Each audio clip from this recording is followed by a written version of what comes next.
Okay, I think we're live. Right, hi there, guys. I'm having another catch-up chat with Zaheer.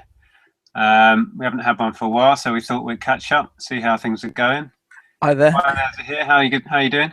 I'm very good. I'm very good. Just got back from a tiring day at the boot fairs and had a nap and just got up and now I'm doing this. So I'm pretty pleased. It's been ages since we've last had a chance to catch up, but been trying to just fatten up my eBay store really. Trying to get some more sales going and try to get through the quiet times as it were. Yeah, I didn't go out. Like I said to you earlier on text, it was raining last night and the forecast was rain. And then I looked out the window this morning when it was too late to head off, really. Yeah. And it was quite a nice day. And I thought, Yeah.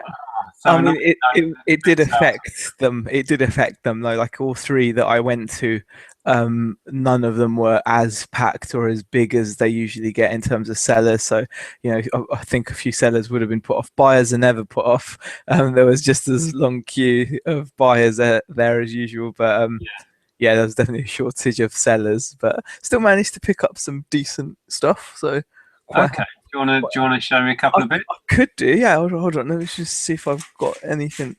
My best pickup. I'll just go for the big one straight away. Oh, there we go. That coffee maker. It's a Gadget classic, yeah, and I got it for a fiver. Lady said that the pump wasn't working.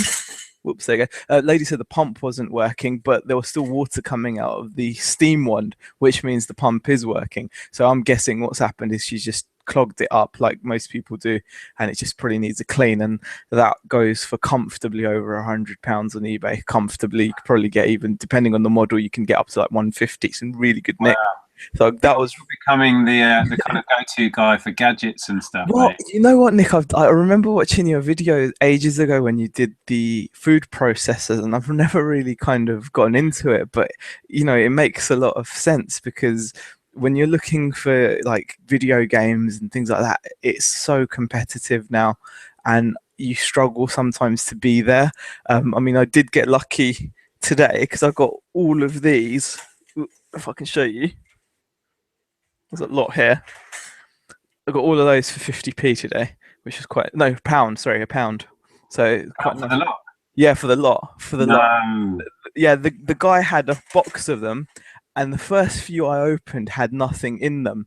And I was like, "Are these just all empty?" And I think he must have been in a panic or something. He was like, "Yeah, I think they're all empty." I said, "Well, he goes, can I have them? Do you want anything?" It was like a pound, and I went through them, and sure enough, the cartridges were pretty much all there. So apart from just Fantastic. handful, so that was quite good. So even if it was a stack of just empty boxes, I'd have paid a couple of quid for them. yeah, because it comes in handy for it comes in handy for like when if you do ever find it, and you can even sell those on their own. The other thing I got, I was really happy about that I can't seem to find, but I'll tell. Oh, there it is. This is my favorite pickup of the day, though. Got an Elgato Game Capture HD.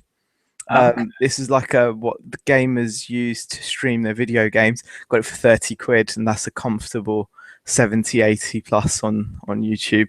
Probably more on Amazon, but on YouTube, I mean on eBay, So is that something you already knew about, or did you sneak off and have a look? That was something luckily I knew, and it was one of those I got straight out of the boot, as it were. Like he was literally taking things out, and I saw it there. His son actually said 25, and the guy was like, "Nah, 30." And I was like, "Well, I'm not going to argue in a 30, to be honest with you." So I've had that before, where I pick up something and a kid will go, "That's a pound, mister," and the guy goes, "No, it's yeah, and you're like, well, I still didn't mind too much, but yeah, I mean, it wasn't, like I said, I didn't get a massive volume, but the stuff I did get is quite profitable, so I'm pretty happy with that. But it's just like I've said on the Facebook group, I think going through my first summer as a reseller, it's definitely a learning curve, because I'd gotten to the stage where I was getting a really decent turnover a week, and then literally in the beginning of August it nosedived. So where I was managing to do like £600 to £700 turnover, it just went down to like 300, and it was quite a shock, because obviously you get used to consistently getting a certain amount, and then bam, and then it just makes you realize you've just got to keep pumping it, and the more Yeah, you've got out there, I you know, think a lot of people did see quite yeah, a dip a month or so back. There was a lot of yeah, people moaning about it. yeah, Um, I suppose a big thing to do, and well, you'll know anyway, is to sell stuff seasonally. So if you stock up loads of, I don't know, Nerf stuff and sure. camping stuff and that will get you through August. You know, Yeah. Just flying through. you got to have the right items. So yeah, it's all about picking the right time to sell your stuff. Yeah. I mean, I think part of it is because this is, like I said, my first cycle through the year. I mean, I remember starting this in like October, November-ish last year. That was when I like kind of, decided to make a full go of it. And, time's flown, and it's kind of scary, but it's also the best thing I've ever done. And yeah, I've got to, thank you for that as well, because it was, you know, it, it I'd seen loads of people talk about reselling. I know I was into it before, as it were, but you made obviously everyone aware that it's viable here, not just over in the States. And it was the bit that you needed just to inspire me, and that was, thank you. So I really shoved, yeah. I'm pleased it's working out for you. Oh yeah, it's fantastic. We've all seen sellers sort of come and go, and it's great that It's you're hard work, in there. no doubt. I mean, there are times where you are stressed because you're like, I mean, I'm lucky in the sense that wife's got the regular standard job where income's coming in. So, but things will get better, and I just look back to, I had a look back at my turnover that I did last December when I knew nothing really comparatively to what I know now. I had barely anything listed compared to what I have now, and I see what I made in that December, and I'm just kind of thinking like giddily, like what I might be able to achieve this, November, December, and I'm looking to just, pack in the stock. And I think everybody is now looking just for getting a that quarter, clean. Yeah, and it's a funny juggling act, because I've got quite a lot stashed away, but you also have to keep, if you're doing this as your income, you have to keep that income coming. So it's like, do I sell this now because I could do with cash, 20 quid from that, or 50 quid from this? Do I put it away for Christmas? And it's it's I mean decisions. getting on to FBA, for example, it's one of the things that I'm having dilemmas with. Like, can I wait and send something in at top dollar and wait, or for example, like you said, on turnover. I mean, I'm just picking and choosing almost at random at the moment. But one thing I am doing is I've only sent in 2 shipments so far, and I think it's about 40 something items, 41, 42 items. And since I've done that, 2 shipments, which has been a couple of weeks, I've only sold 2 items. However, everything I've put up there has been like, I've marked it up to what I'd really want to get as a maximum. So for example, one of the things I sold was like a Gears of War NECA figure, those little action figures. On eBay, they, like, it was a Dominic Santiago. On eBay, they go for like 20 quid, 25 quid new sealed. I got 40 for it, so I did have to wait, but I'm happy to just stick stuff up at a high price. So I mean, I've got Lilac Wars there, but I'm asking 55 quid for it because I'm the only FBA with a box and everything. Because there are people selling it boxed for up around that mark, around 40, 50-ish pounds, and they're not FBA. So I'm not had the sale yet, but I'm hoping again. I've just put it away. I've sent it away. It's out of my house. It's in their warehouse, and I'm hoping, obviously, that the closer we get to Christmas, maybe someone will buy that as a gift, or or someone will pay up anyway. So yeah, I don't know if did you see the roundup video I did of my FBA sale? I was quite pleased. Exactly the same as you. I'm having dilemmas. Do I pitch things super high and sit on it, and then reassess the price in November, December time? I haven't really been doing that yet. Like that Banjo TUI I sent up. Yeah, I got 50 quid for it, but there's nothing to say I couldn't have got 60, 70 in December. But I need that money now as well. I've got to eat. Yeah, I mean, that's the thing. It's a difficult one, because I mean, I would have thought some stuff would have gone quicker, but then I'm thinking maybe I've priced out. I mean, I have sent in some really obscure books. I had these Marpol government agency books. Oh, there you go. So, nothing exciting. I've sold a screwball scramble ball. Still. yeah, I had these like government agency books, like which are like naval rules for countries. I bought these from auction ages ago, and I spent a good lot of money on them. I think I spent like 50 odd pounds on them, not knowing much about books. But I thought, the bidding's going high. There must be a reason the bidding. That was my logic. I just walk you through my logic. I was like, well, they're bidding high on it, and they're just a bunch of books, but Yeah, they must know they something. must know something I don't know. And luckily they did, because these books are like, they can go for like over 100 odd pounds. They're like, but the chances of someone buying a book designed for a government agency's naval strategy is quite Yeah. slim. Do they have ridiculously high ranks on it? Yeah, like the like 2 million and such, like, so they're like Yeah. long tail. Forget about it. I've sent in a few board games and puzzles as well. And again, so I'm not expecting those to shoot off the shelves, especially because I'm kind of asking a little bit more. But I mean, it's something I'm looking to continue with FBA, definitely. Just from a space perspective, I like the idea of sending in big bulky board games and things like that. Yeah, Um, same here. and I think it gives you more flexibility. So I'm kind of not into retail arbitrage as much as yourself, simply because I think it ties up your money, and at the moment can't afford to. And the risk of the whole, you might have to wait a while, because obviously you're going to get all the low ballers out there that are going to buy the same deal as you, but they're going to be Yeah. willing to sell it for a five or more, rather than wait out and sell it for substantially more. And I think I can't at the moment afford to be involved with that, because it's a waiting game, that, isn't it, really? It really can be. And to be honest, I have got in on a fair number of deals, but I haven't spent anywhere near what I was spending last year, because our cash flow is a nightmare with the new business, Yeah. because that's still in its infancy, and we've got another rent bill looming of 4 grand. So I've got to find that, Yeah. and so it's really keeping an eye on the numbers, and I can't afford to spend a couple of £100 here on a deal and this, and put it all away. I have got some stuff, but yeah, compared to last year, Yeah. next to nothing. I mean, I think the nice thing is, though, you can play Amazon, like eBay.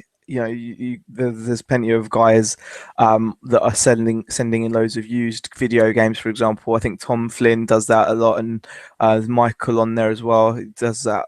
Sends in a lot of video games, and used games do well, and used goods, generally used items, do okay, and Yeah, I need consoles to. wise. So I mean, I'm thinking of, there's certain items, like I've got a stack of VCRs here, as well, and I'm thinking I might try a couple. I mean, I'm a bit worried because of the weight of them and the FBA fees to do with the oversized items and such. Like, however, if I can command substantially more, like if I can only get 30 quid on eBay, but I can get maybe 60 on Amazon, then obviously that may well be worth it. And I think I'm just gonna look at more of the keeping used items, but on Amazon. And but then I'm also torn, because I still want to build up my eBay business. I don't feel like Yeah, I've I know how you yeah. feel.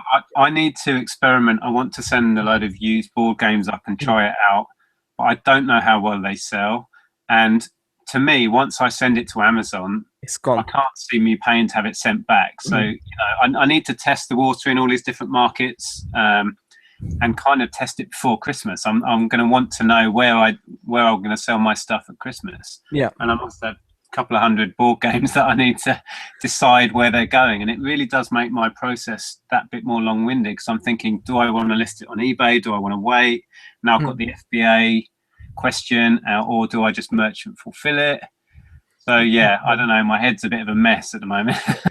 No, that's the thing. I mean, it's nice to have multiple platforms, obviously, and sell on different platforms. And if you wanted to, you can even throw Facebook into that mix if you wanted. But I think with Amazon, I get the feeling that, obviously, especially around peak time, or like Christmas time, you're gonna really want to send in the new stuff. But what worries me about that is then the returns as well. And in a way, used items have a safety built into them. As if someone's buying a used item, then you'd hope they know it's used. So Yeah. and also you're not gonna, yeah, you're not gonna be And it's invest. still used. So Exactly. So you're not invested. So for example, like you sent in that Soul Calibur game, it would have lost all its value had that guy unsealed it and then sent it back saying he'd found it cheaper elsewhere. And then suddenly you'd have been left with something with less than, well, maybe 50% of it's, well, less than 50% really, because Soul Calibur is not a valuable game. That's like a couple. Sorry, mate, because I've been scammed so many different ways over the years. I really expected that to have opened used copy, and he just kept the sealed one for his collection. I'm that paranoid about scammers sometimes. Yeah. But yeah, it came back, and then it resold within a couple of days. So it obviously came back sealed because I've had no comeback from the second buyer. So that one worked out well. I've just had another issue. Somebody bought, I sent up another strategy guide for Final Fantasy VII, and somebody bought it for 30 quid. And then I got a message that the order had been cancelled. So I don't know whether that means it didn't get shipped or he's in the process of sending it back. I don't know, but it hasn't come back to inventory. I'm still 30 quid down. So I'm going to leave it another few days and then ring Amazon and find out. But yeah, there's no information on there. Yeah, I mean, that's the thing. I mean, I suppose when you're dealing in used goods, because your investment is so little in most cases, you've got that comfort zone. I almost feel more comfortable sending in used stuff to Amazon than I would sending in new stuff, which just for that, just because you're asking so much more. But I mean, that just could be because of nerves. I mean, I'm still a bit apprehensive about it. I mean, I've done 2 shipments, but yeah, I've sent in 2 shipments, but there are certain things that do make you really like the format. Like I said, for example, having the stock out of your house is huge. I mean, that can't emphasize that enough. That is actually a massive benefit. Having them store your goods is and when you do sell something, I mean, I've only had that twice, but it's so nice that you just get a plain email saying it's sold, and that's it. You don't have to think, oh, where is it? Okay, I'll go ahead. Do I have a box? Do I have the right bubble wrap? Do I have the right packaging material? So it's nice. Yeah, I think we're in similar boats really. I'm still gaining confidence in it, as a way to clear stuff in volume. I've had a fair number of sales from FBA now, but I still don't quite have the confidence that I do in eBay. I've been selling on eBay for years. I mean, I have been selling on Amazon for years, but merchant fulfilled. Yeah. But I think once the confidence comes, I will start sending up in volume, because I really love the process of sorting out a box and labeling it all and then just shoving it out the door to Mr. UPS. It's changed my buying habits. I mean, like, I picked this up because it was sealed. I mean, it's a bit tatty around the corners, but I'm also kind of getting a bit more confident with the conditions, because there was been a time I've been really worried whether I should send that in as new or used, or like new, and I think I'd probably just send that in as new now, to be honest with you. But I've picked that up. I've picked up a couple of sealed DVDs that normally I wouldn't bother with. Like, if someone's selling a DVD for 50p, normally DVDs are something I just wouldn't bother with. I've got no interest in them. I just don't see, I mean, I think I picked up Lovejoy box set. That was only because I think I'd heard you speak about it previously, but that was it. I've never really bothered with DVDs. I just can't. It doesn't excite me in any way, and I don't think that the value of return is in most cases is so small, isn't it? But now, because of FBA, if something's 50p and it's sealed, I kind of think, it's just as box filler, even, just to.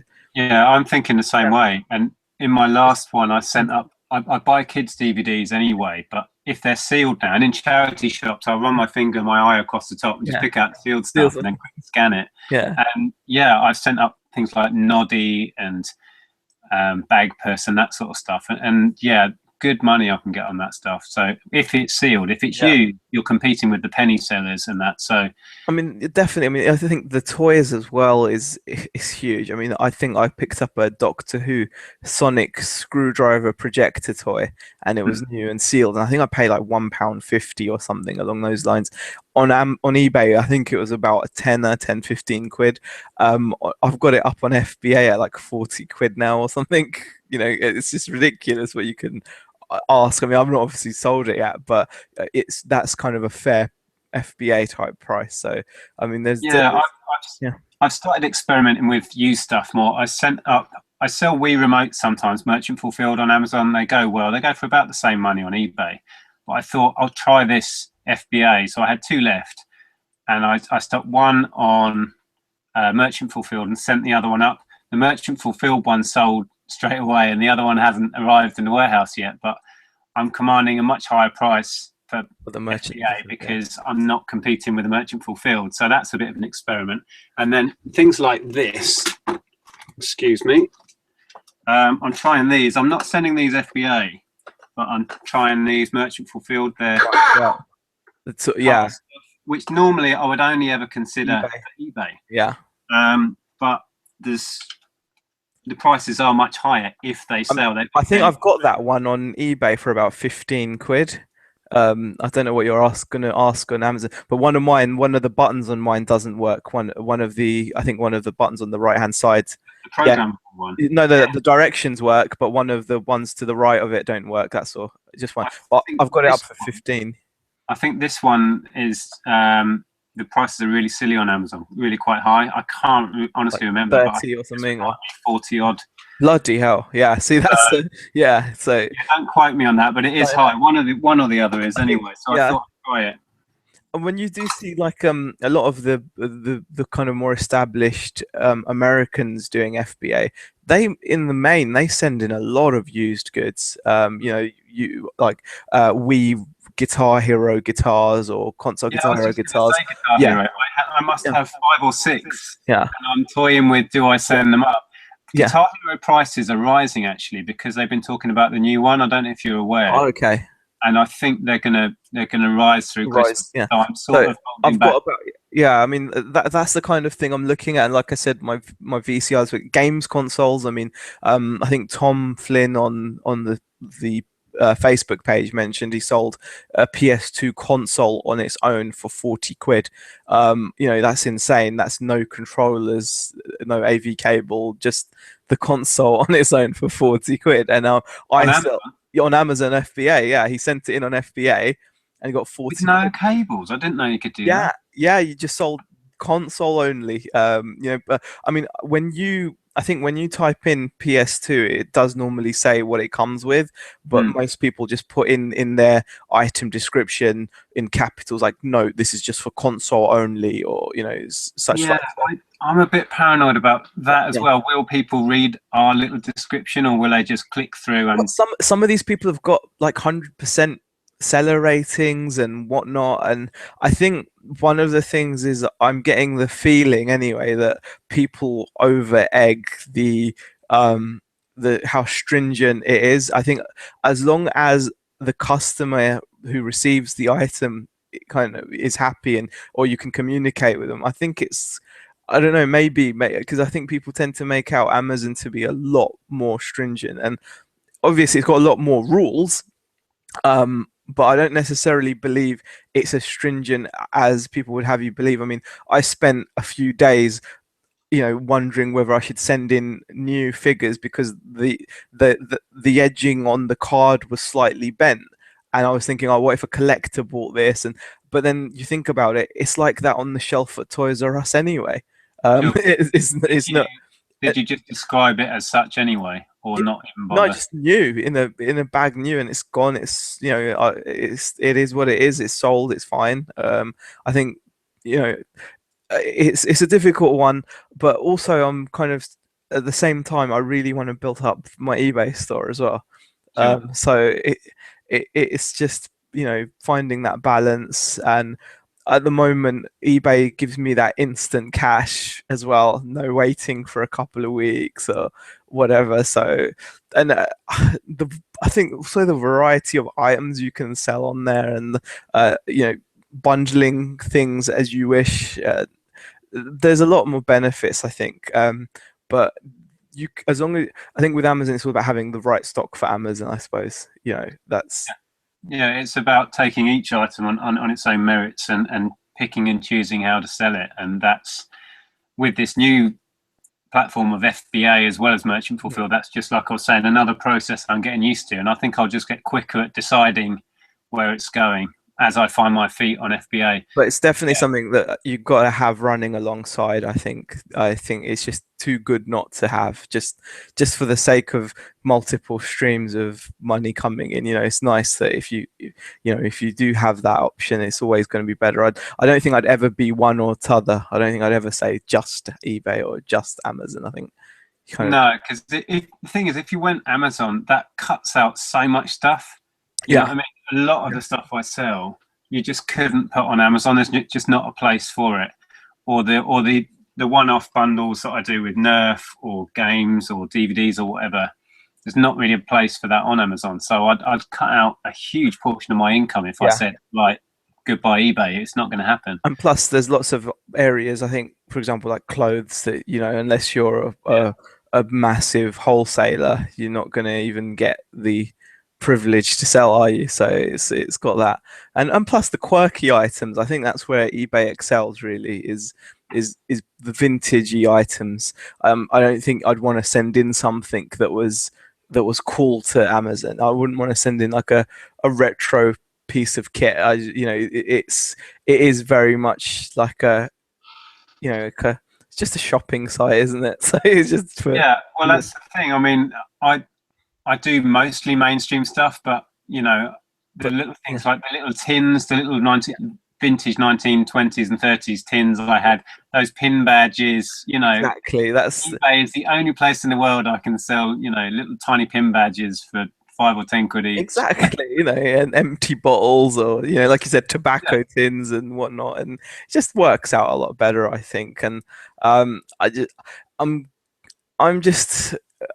kind of very apprehensive, I suppose, still as to what percentage I would do for each. And also, like I said, you do have to buy the right stuff. So if you're doing retail arbitrage, then definitely it's going to be a lot more useful. I mean, I'm more happy picking up my kind of items. Here's another one of ones that I picked up from you. Yeah, these are great. Yeah, I got 2 of these for £5, so that's not bad. These are actually good quality as well. I mean, normally the ones I pick up are just with the handle on the top, like the carry case like that. But this has got like the whole train. I normally pick up the one where it's just got his face. Yeah, the front, face. Yeah. The one you've got there goes for more generally. Yeah, I think that one's nice. Trains with it, or just a box? Just the boxes, unfortunately. No trains. But are you going to be popping out tomorrow if the weather's any better, or you're kind of in two minds because you've got so much? I don't know if there's any Bank Holiday Monday ones running. Me? Oh, really? That's a bit of a shame. I'm not sure. I haven't really looked into it. I could do with just having a day of nothing.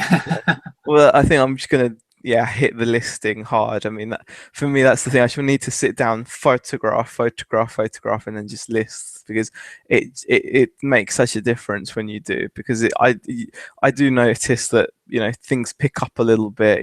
Livens up your store a bit, and it's definitely worth doing. And yeah, my store is as low as it's been for a long time. I think I've got 150 active eBay listings. I mean, last year I averaged at about 400 or 500 throughout the whole year, but because I've never really caught up since taking that couple of months to set up the new business. I haven't really caught up, and because my sales have really picked up, as much as I list, it comes back down. You're just maintaining rather than increasing. Yeah, I think building up. But I'm quite happy as long as the sales are there. I'd be happy in reality to have 5 listings if it means I list 10 a day and they all sell. Yeah, I mean, you are right. To have a catalogue is going to give you regular, and it's peace of mind, isn't it, as well? I think it's peace of mind. I mean, I've got so much stuff that's just in my house that no one is going to be able to buy because it's not for sale. It's just sat there in the piles of shame that we've got. But I mean, I think the other thing is, I've got to say, I've been starting to look at as many different items as possible, and keeping kind of like the seasonal thing in mind as well. I mean, I've got I do have a ton of clothing and jackets that I have bought at auction, like just at the beginning of the year, and then I didn't get around to listing them. Then obviously the weather changed, and no one's going to want big jackets. But now it might be the time to get them out and have a look at them, and get them listed up as quickly as possible.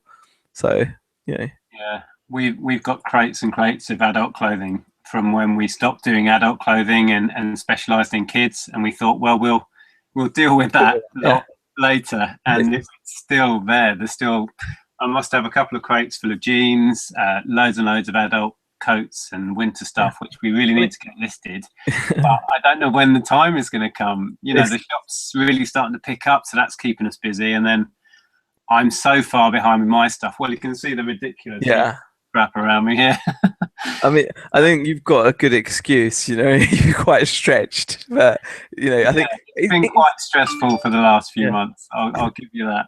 It's I think the hardest thing that I found, like, doing this now for as long as I've done it, is self-discipline. Self-discipline and motivation.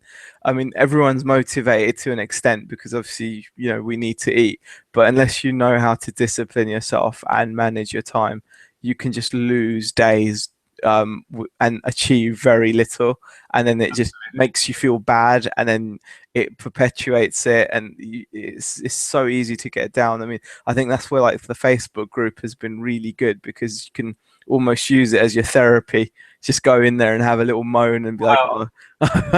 In one way, I do love dropping in there and seeing what's going on with everyone else, but it's such a time sink. Sometimes I can go onto Facebook and lose an hour, and then before I know it, I'm on YouTube and I've watched one of your videos and one of Tom's, and it's like, oh my God, it's lunchtime. And my target was 10 listings and I've listed none. There is that side to it, definitely. But I genuinely feel though that it's almost like a therapy. I mean, it's so nice. So you see a lot of people doing it. For example, if their sales haven't gone the way they wanted, people will stick up a thread. Like, I mean, I remember I had like a weekend where I sold nothing, like 2 days on the trot, and it really hit me for 6. I was like, oh my God. But I'm over that now, so it's good. But it was an important learning curve. With time, you'll see it as a bigger picture, but I mean, even still, I have days where the sales are really low, and you suddenly think, oh my God, I can't sell stuff. I've forgotten how to sell things. What's going on? But nothing's changed. Everything, don't you? Yeah, you just start questioning. You're like, am I doing it right? Am I buying the wrong things? Am I pricing them incorrectly? Is it my photos? Is it my description? Because I mean, I've gotten into the copy and paste habit. I mean, I've managed to word some very vague but accurate comments that I can use across a variety of listings, and it works. It does work. But when you don't get sales, then you start thinking, oh, maybe I need to put more care into my descriptions, or maybe I need to do, and I know I shouldn't, because that wouldn't be an effective use of time.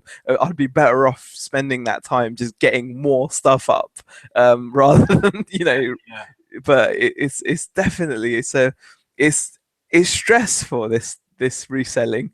It is. We've said it 100 times, but nobody said it to me.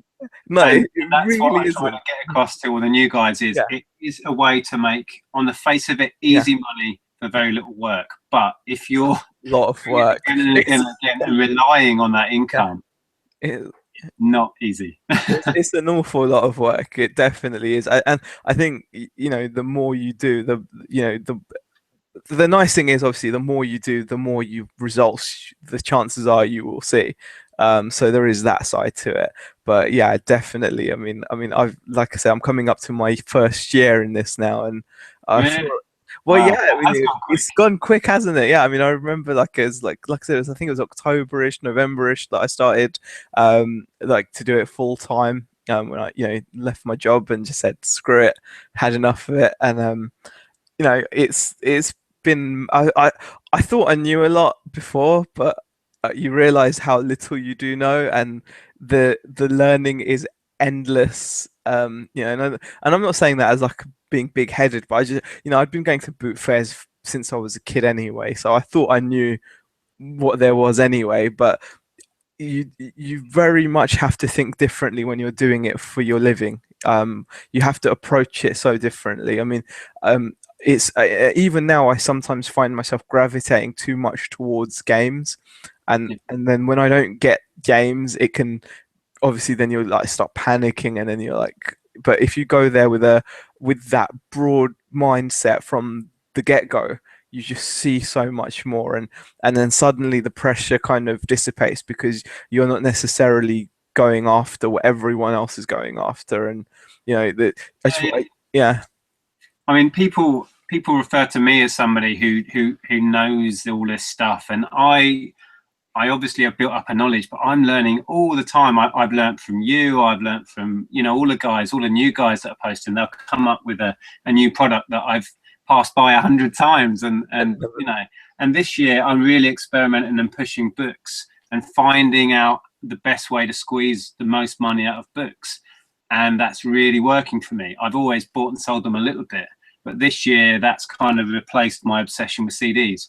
Is now books. The trouble with books is they're everywhere and they take up so much space. You can't see it from where you are, but over there I can see probably about 200 or 300 books stacked up in the corner. Yeah, it's some great value, but yeah, you need to start going after small. Go back to pin badges, Nick. pin badges. Yeah, I still have tons of them I haven't listed. It is definitely I think you can go through that phase. I mean, one thing I'd really like to work on is something I've dabbled with, and I think you find this, you know, when sometimes you hit a home run with an unexpected product, and what I want to kind of train myself to do, because I know I don't have the confidence to do it regularly, is I love finding vintagey, junky kind of items which don't necessarily sell for much usually, but if you've got the guts to just slap a high price tag on it, someone will eventually pay it.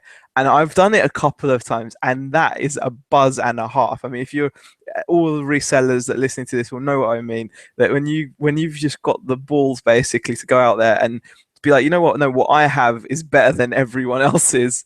Here's the price, even if it's just generic. I mean, and if it goes, then you feel amazing. And I've done it a couple of times, like a couple of items I've picked up and I've just priced them, you know, quite high compared to what other people have let these things go for, you know, because these are normally items that people might send on auctions and they never achieve what they should achieve.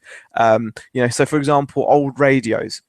As a perfect example, a lot of people sell Roberts radios. You look at old Roberts radios on eBay, they tend to go on auction, and a lot of them on auction will never achieve a good price. Only the ones that go on Buy It Now achieve the decent prices. There's always a big disparity. It's not like it's close. It's always a massive difference, and it's that kind of item that I want to do. I mean, I think once I sold this empty bottle for like 30 quid. It was like an old gin bottle, and I just thought, you know what, take a punt on it and stuck it on there. I think that comes down to the specific person that you're targeting. Yeah, because there'll be guys out there where money isn't the object for them, so that they're drawn in by a well-written listing and some beautiful pictures and somebody who's enthusing about their wonderful radio. You know, it might be the same as the one that is on auction for a fiver, but because you photographed it brilliantly and have really sold it as this wonderful piece, you know, somebody where money isn't an object, they're going to pay you 50 quid for yours because they don't care, and it's Buy It Now and they can get it the next day. There you go. That's, I think, the person you're aiming at. So if you're prepared to wait, you can do that.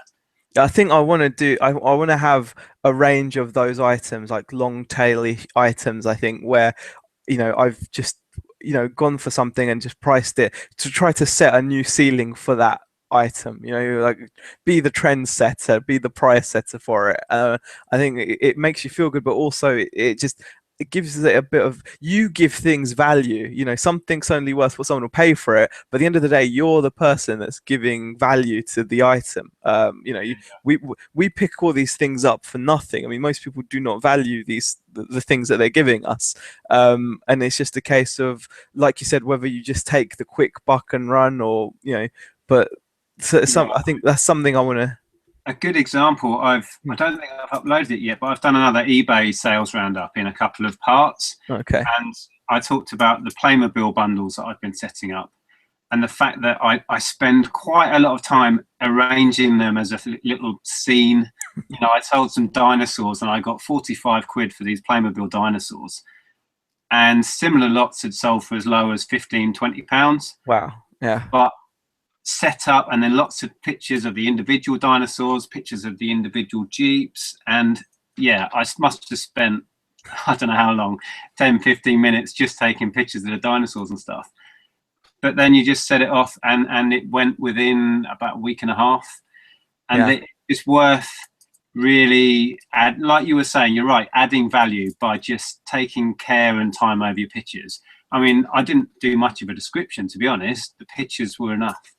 Yeah, I mean, there's one thing just to sell something at market value, isn't there? And just looking at, for example, if you've got something like I don't know, a console, you can only sell it as the console because people are buying it for its function. But it's like you say, it's a way of repackaging things, isn't it? I mean, another thing I've noticed that does well is like wrestling figures on their own. Again, at auctions, they're not worth anything. They'll sell for £2-3 a pop. You stick a bundle of 6 together, make sure they're all Mattel or whatever. Do a bit of research, and you can ask £20-25 suddenly for 6 wrestlers, which otherwise wouldn't have bought you anything in return. And things like that. It doesn't have to be always vintagey and antiquey, I suppose. Like you've shown, it's just a different way of selling. I mean, it's just, for example, I suppose when you look at supermarkets, they've got their you've got their everyday value kettle, and then you've got the regular kettle, and then you've got the taste the difference type thing, or like feel the difference, I suppose. They're all essentially, the same item, but and they're all Sainsbury's or Tesco's own brand, so they're not branded items. It's just Sainsbury's telling you. Well, there are people who won't buy the cheaper stuff on principle. There are a lot of people where, as I've said before, the guys where money isn't the thing, the issue, and they will shop and look for the most expensive ones because they trust that that's going to be the best, or they want it because they're almost showing off that they've got the money. So yeah, there is a small percentage of people you can target by being the most expensive. I mean, I've taken the risk like that with I found this massive Mario plush. It's 40 inches. It's like the biggest one I think on eBay. Now I've just stuck it up for £120 on their offer, so it's a lot more than anyone else. But I've had a couple of lowball offers on it and whatnot. But I know that for someone out there to have a 40-inch Mario plush is going to be worth it. So it's just you kind of add that to it, and I suppose in a way that's what FBA does for you. The whole point of FBA is, I think one of the things that everyone talks about is how you can charge so much more for the same items. And the reason why you can charge so much more for the same items is because Amazon are doing something for you. They've already sold your customers an £80 a year subscription. They've already sold them that they're getting this amazing value by being a Prime customer, by paying £80 for the year, and then they can have unlimited next day shipping. So Amazon have done that hard work for you. Whereas obviously on eBay, you don't have that. You have to offer it in a visual way through your photos and showing unnecessary angles of things. So even arty shots like close-ups or something, I don't know. It definitely does make a difference. So yeah, you're right. With Amazon as well, with FBA, you feel the confidence that you're dealing direct with Amazon. So you're buying from me, but because Amazon's shipping it and it comes under the Amazon sort of umbrella, people have so much more confidence with FBA. And I guess that's where it adds value to your used stuff, because people have that confidence in the Amazon brand and they know it's coming direct from them. Even though it's a used item, it's going to add that perceived value. That they must have checked it or something, or they must have had a. And it's because they know that they're going to get a no quibble returns, service, which can backfire on us as sellers sometimes, sure, but it will help in the long run sell more items because they trust the system. Yeah, definitely. It's something to look to. I suppose it's just adding different things to your arsenal, to your shop, just to you've got a thing on eBay. You've just got to be a lot more proactive about it, haven't you? You've got to not just always go for the simple relist or simple see what it's sold for. I mean, there are a couple of people on the resellers group that make a point of saying I always price it higher than what's recently sold, and to check what's currently out there as well. That's a good point, because you can search what's completed, and perhaps there was a lot on that month, and you might get a very biased idea that the prices were quite low because they were all competing or whatever. If you click what is active right now, there might only be one. Don't compete against that market. So it pays to just think, not generically, just think outside the box and just do things your way. I try to tell people, a lot of people watch my videos and everyone else's videos, and I think a lot of them just blindly copy how I might do it. I would suggest don't do things how I do it. Do things how you want to, because I don't know everything. And I've just made it up as I've gone along. I'm just some crazy guy making it up. Don't copy me.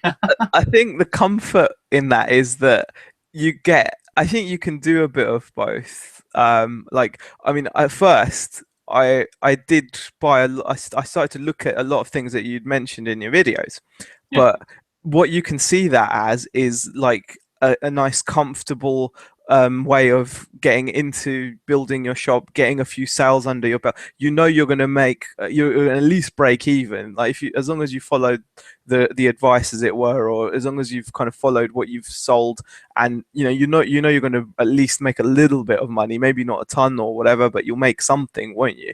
And you should see that as your bread and butter, I suppose, and then experiment, like you said. I mean, but the thing with experimenting is it takes guts, because even though it might only be a couple of pounds, it is a couple of pounds of your money, and it in a lot of people's minds, it's the first time probably they've had to invest in something. I think investing in an item is very different to just when other types of obviously work. I mean, you're pretty much head. It's almost like trading, I suppose, isn't it? You're putting your money down and you're saying, I've got good authority that this item is worth more than what I've paid for it. And if someone's told you that this item's worth more than X, it's easy to make that decision, isn't it?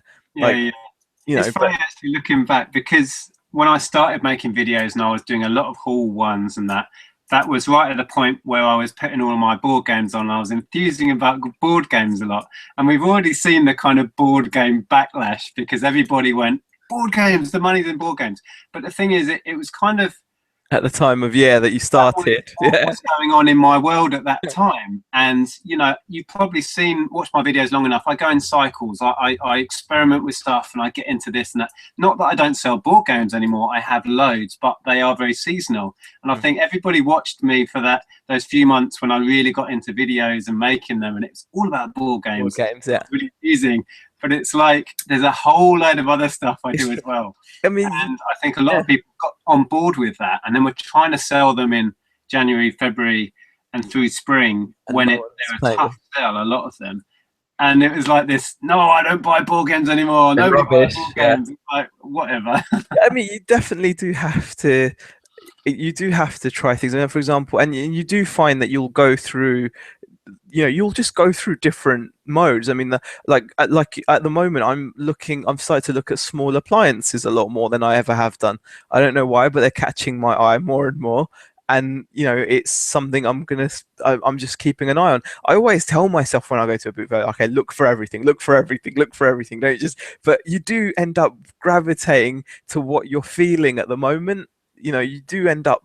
It's like that saying when people say, like, when they talk about focus, if you tell someone to look for red, see red, and you can tell yourself to look for red and you'll find red it's almost like that if you gravitate to what you're thinking about the most at the moment. So for example, if you're in an action figure mode, suddenly you just subconsciously be just looking for action figures and finding them in all corners. My eye gets taken by piles of computer games or piles of CD. It's force of habit, and that's what my brain is programmed to see. So I'll go up to a stall, and the amount of times recently I've looked through a pile of CDs and it's been Spice Girls and Ricky Martin and rubbish. And by the time I've done that and put it down, a Yeah. guy next to me has picked up a collection of Meerkat toys. A guy at the other end of the store has picked up a box of Playmobil, and I've just lost 100 quid. Yeah. It's like, oh my God. Yeah. Stop looking at CDs. It's definitely that. It's as hard as, and the thing is, you tell yourself that you will just be broad, but it's impossible because you're working on instinct, and Well, and there's so much to take in, and yeah. it's not easy. You know, you do a scan of a stall, so you're naturally going to hone in on one thing first. And yeah, it's so hard to get it right. And there's always a crowd of people around at the beginning of a boot sale, all the regular faces, and they're all fighting over the same stuff. And you're almost in a panic. It's like, oh my God, right. I've got to get in there, yeah. But Yeah. it shows though that sometimes that you'll do a second round and you'll find something that you can't believe is still there.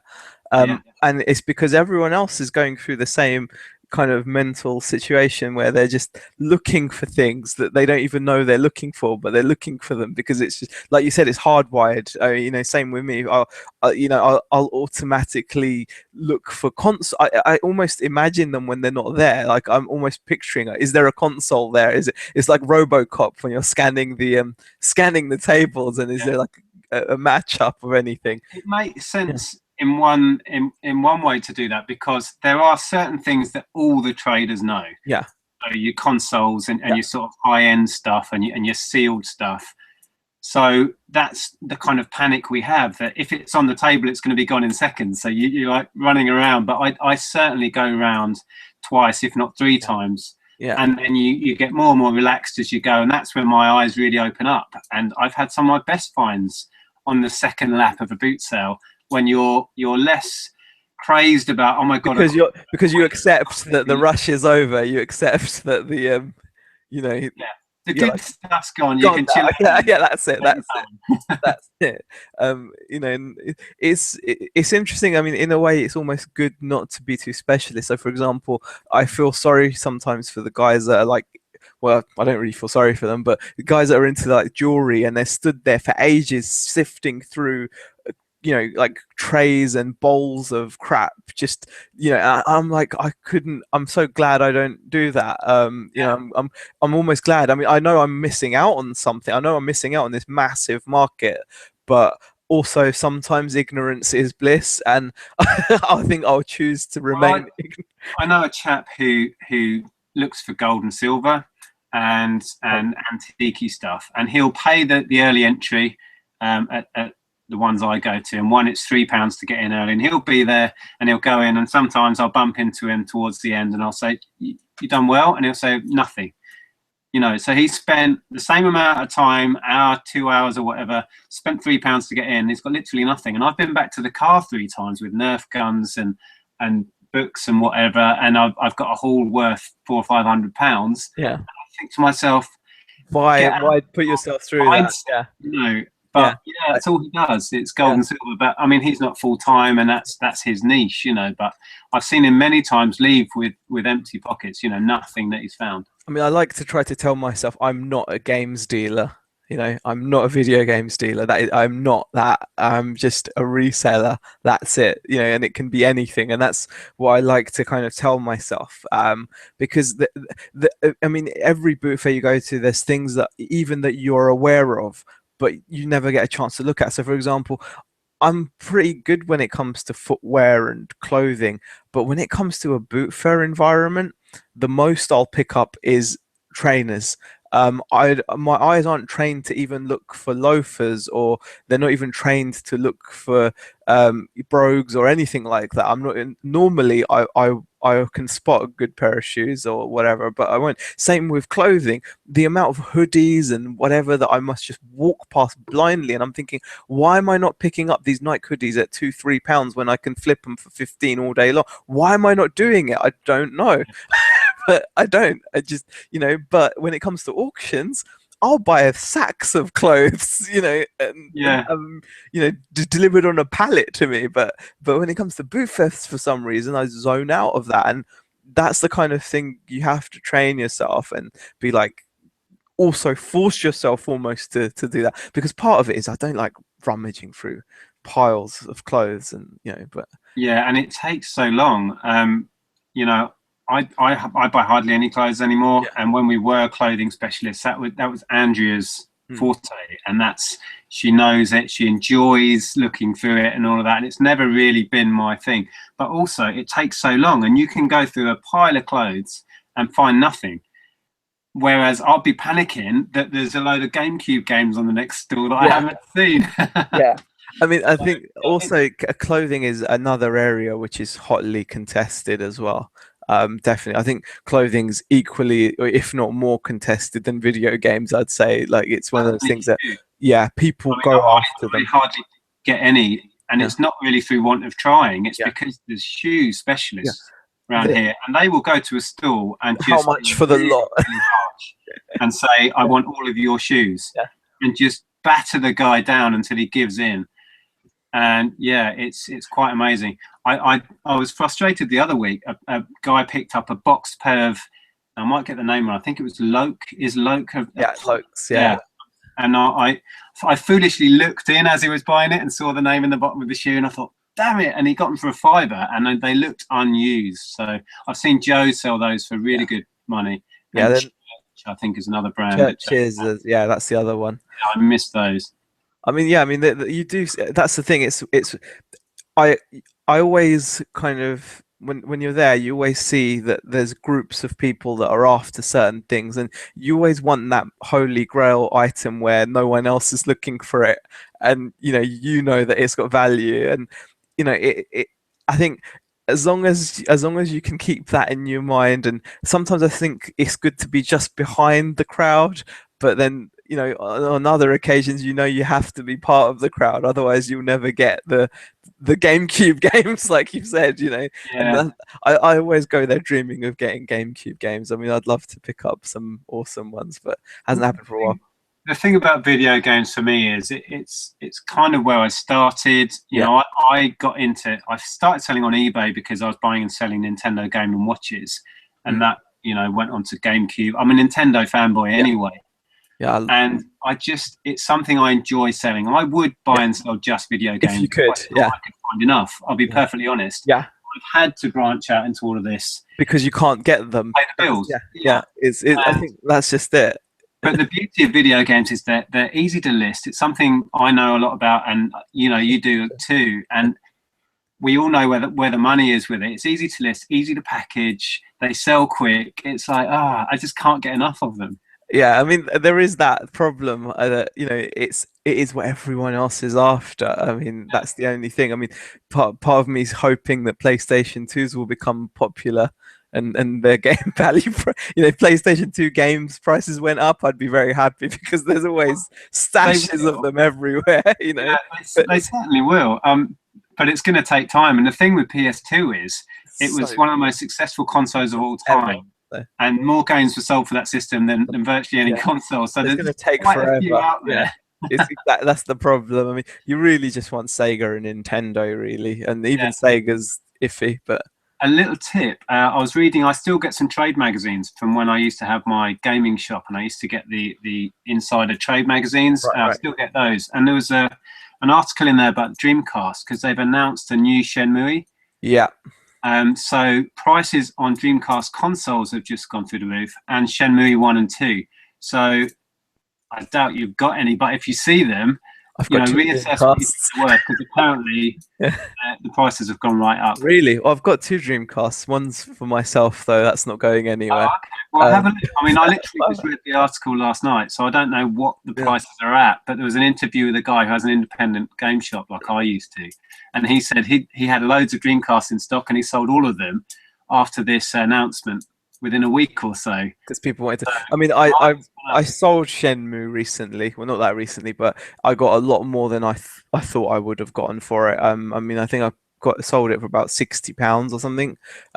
Yeah, wow. Sure. And just not too long ago before that, it was selling for the mid-30s. So yeah, it has gone up again since this announcement. So it's pretty amazing. Yeah, but yeah, video games. Yeah, that would be ideal. But I think the beauty of the community, the beauty of the Facebook group, is the fact that we can all become experts on many different things now, and I think that is the only way. Is you've got to diversify, and it is still, even if you're not into kettles or irons or I don't know, or I don't know, toys or anything. When you find something that is a good flip with higher margin for you, it gives you pretty much the same buzz. I mean, with the when you find the games bundle, you kind of know there and then what you've got. Whereas obviously, if you buy something that you're not 100% on, it's always nice when you go home and you put in the item and you do a bit of research on it just to find out you've gotten something special. So, there is that side to it. Yeah, I do love experimenting. It's funny when you mentioned appliances earlier. I still haven't listed my Kenwood stuff. And now I must have 7 or 8 Kenwood mixers with all of the attachments. And I just keep putting it off, but I must have hundreds of pounds. I picked up another really good one fairly recently and looked up again the values of the individual blades. You can get £5 or £10 a blade, and this one must have had 6 or 7 blades.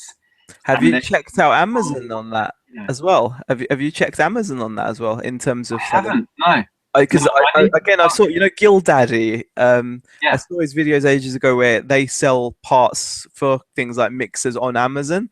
So I don't know whether it's the same for UK Amazon, but it might be worth checking that out. But yeah, appliances I'm really liking at the moment. Yeah, Hoover parts are good as well. Pick up a bunch of Dyson stuff. Pick up a bunch of I think there's guys that are specialists in all of that stuff, but they will literally buy a broken Dyson and then part it out. Yeah, I mean, that's a step beyond where I think I'm going to go with this. But there's so many niches that you can explore. Yeah, you just have to go with what's available, really, isn't it? So pretty much, yeah. Make it up as you go along, mate. That's what we would do. That's it. Okay, I'm going to have to wrap this up and head home. Sure, definitely. But it's been fun, mate, and good to catch up. Yeah, definitely. And I'll look forward to chatting to you again soon. All right, I'm glad things are going well for you. A year in, I really can't believe it's been a year. It's quite amazing. I'm really excited about. I'm getting really excited now because, like I said, I looked back recently at what I did last Christmas, and I'm thinking now I know stuff. Now I can do even better. So, definitely, anyone watching, if you're thinking about it, it's always worth just trying it. Try it out for yourself. I mean, full-time probably isn't for everybody, but I think it could be, if you want it badly enough. Absolutely. Yeah, if you're prepared to work hard and put it up with a little bit of stress, shall we say. A lot of stress and a lot of hard work, definitely. But okay, well, thanks for chatting to me, mate, and I'll speak to you soon. See you later. Cheers.